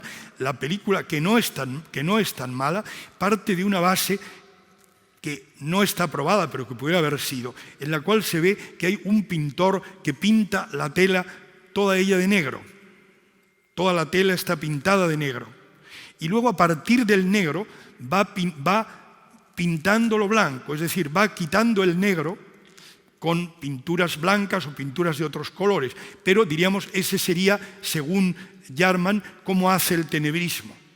Bueno, Habría muchas maneras de hacerlo, pero los efectos del tenebrismo, es decir, el que haya una luz que viene de arriba y enfoca el tema central y deja lo demás en unas penumbras especiales, es un hallazgo enorme del barroco, es algo que Caravaggio explotó perfectamente y que había inventado él y que luego inunda toda la pintura europea en grandes maestros que tienen, por supuesto, su voz propia y su personalidad propia y su pincel propio, pero que han aprendido en Caravaggio como hemos dicho, pues nada menos que Rembrandt o Velázquez, que es como decir todo. Y un final español para este tema. El primer gran interesado en Caravaggio, pero claro, tenía que ser una persona que también tuviera cualidades cercanas a las de Caravaggio, pero en este caso era un aristócrata, era el gran poeta, amigo de Góngora, don Juan de Tasis, conde de Villamediana. Don Juan de Tasis, que es un aristócrata muy heterodoxo, va apenas un año después de la muerte de Caravaggio, llega a Nápoles buscando obras de Caravaggio. Y allí encuentra un San Juan Bautista que compra. Y es, digamos, es la primera pintura de Caravaggio que llega a España, comprada por un poeta y aristócrata español que a su vez sería asesinado aquí al lado, frente a la iglesia de San Ginés, unos años después. También por motivos homosexuales, muy probablemente. Bien, ese don Juan de Tasis, este gran poeta, es el que compra el cuadro de Caravaggio. Cuando lo asesinan a él, al propio conde de Villamediana, es asesinado, entonces sus bienes se subastan. Y como los subasta los reyes de la Casa de Habsburgo, muchos de los bienes son comprados por los otros Habsburgo europeos, que son los Habsburgos de Austria. Y por eso ese cuadro está hoy en el Kunsthistorische Museum de Viena, es decir, en el Museo de Arte Histórico de Viena, donde gobernaban la otra rama de los Habsburgo. Ese es el cuadro de un San Juan Bautista con la cabeza de Goliat. No es, sin embargo, el gran, magnífico cuadro de los muchos que pintó del David y Goliat. Uno hay estupendo en el Prado, pero quizá el más llamativo es el que un David con cierto asco sostiene la cabeza enorme de Goliat, que se entiende que es un autorretrato deformado del propio Caravaggio. Es decir, Caravaggio se autorretrata en esa imagen terrible de la cabeza degollada de Goliat. Esto no debe parecernos tan raro porque Miguel Ángel en la Capilla Sixtina se había autorretratado en la piel colgante de San Bartolomé. San Bartolomé ha sido degollado y esa piel que le han quitado está colgando y las arrugas de la piel colgante de San Bartolomé dibujan el rostro de Miguel Ángel. Por tanto, esa idea de autorretratarse desde un prisma negativo, desde un prisma doliente, desde un prisma malo, lo hace Caravaggio y lo había hecho antes Miguel Ángel, que fue el gran ídolo de Caravaggio. Caravaggio admiró enormemente a Miguel Ángel y tiene incluso muchos cuadros donde no quiero estar más tiempo, pero me gustaría, si se puede ver, hay algunos cuadros donde realmente las imágenes están clarísimamente tomadas. Es decir, Caravaggio toma la imagen de frescos de la Capilla Sixtina, sobre todo los Iñudi de la Capilla Sixtina de Miguel Ángel. Es decir, toma las formas y él los transforma en otra cosa. Bueno, como ven, yo no sé si esto se puede llamar la atracción del mal o la belleza del mal, que es un tema, a mí me suena mucho a Baudelaire y me suena un poco a fines del siglo XIX, al malditismo ya del mundo simbolista, del romanticismo en cualquier caso. Esto es anterior. Evidentemente la palabra maldito no existía o no existía con el sentido que le damos hoy. Lo que sí está claro es ese otro tema de que el vivir contracorriente es algo que se da muy frecuentemente en el mundo del arte. Hoy día tendríamos que hablar pues, de un Bacon, por ejemplo, ¿no? Se da mucho en el mundo del arte y, por otro lado, además de ese vivir a contracorriente, está esa idea de que efectivamente una cosa es la obra y otra cosa es la vida. Y a un autor no se le puede juzgar por su vida, hay que juzgarle por su obra. Pero también es cierto, como se ha podido ver, pero en el caso de Caravaggio es muy evidente, que su obra retrata su vida. Y eso tiene más mérito por una razón, y aquí termino, y es que a Caravaggio no pintaba lo que él quería pintar, le encargaban los cuadros, es decir, le daban el tema estaba impuesto por el señor o la orden religiosa que encargaba el cuadro. Tenía que pintar la muerte de la Virgen, tenía que pintar San Juan Bautista, tenía que pintar la degollación del Bautista, el tema se lo daban. O sea, no podía tener originalidad en el tema.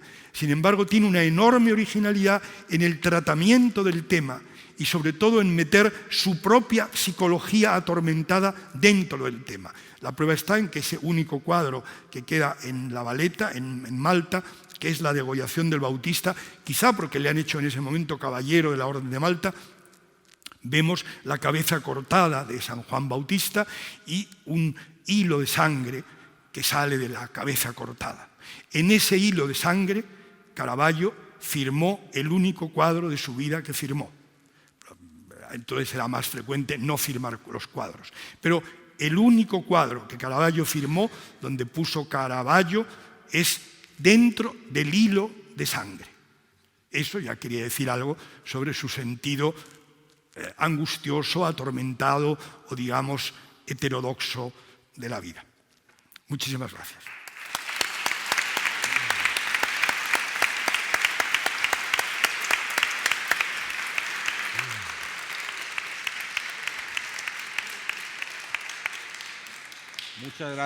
Muchas gracias, Luis Antonio. Muchas gracias a los tres. Como nos hemos pasado un poco de tiempo, ya tenemos concierto después con la parte importante de los 3 libros de madrigales de Gesualdo. Vamos a pasar, ya tendremos ocasión de dialogar más en otras sesiones. Vamos a pasar a tomar un café arriba y después iniciamos el concierto. Muchas gracias.